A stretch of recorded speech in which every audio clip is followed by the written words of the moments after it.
Suppose we want to find the domestic box office of a movie based on its title, say Captain Marvel. We'd go down this list of titles, find Captain Marvel, and move to the right to find its domestic box office. And that's exactly what VLOOKUP does. VLOOKUP requires 4 arguments.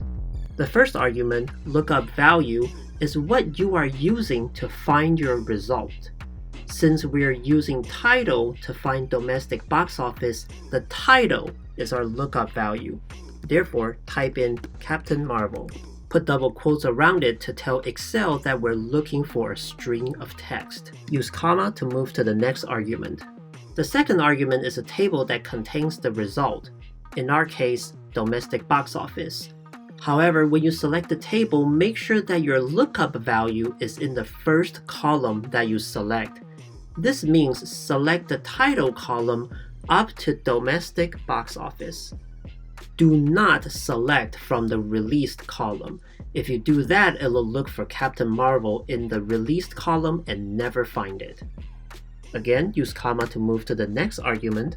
The third argument is simply counting from the lookup values column, which column might you find the answer. In our case, title is 1, theatrical distributor is 2, this is 3, this is 4, domestic box office is 5. So simply type in the number 5, comma to move to the next one. The fourth argument is asking you whether or not you want an exact match. False means yes, true means no. Since we're looking for exact names, false is good. Close out the parenthesis, press enter to finish.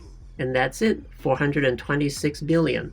That's it for the basics. Stick around for a more practical example. In practice, this little table is usually what you will see. See what happens when I change the name from Captain Marvel to Cats. See how the numbers update itself? Now let's change it to Dumbo. Again, the numbers updated. Let's check out what's going on here.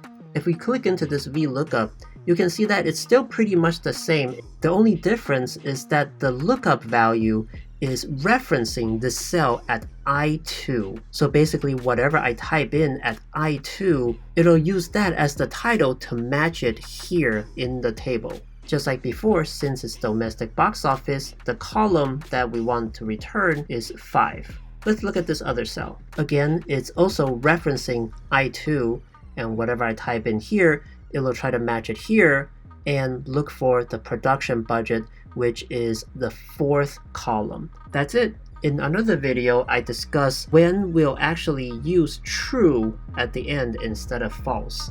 Be sure to catch that one if you need it. Thanks for watching.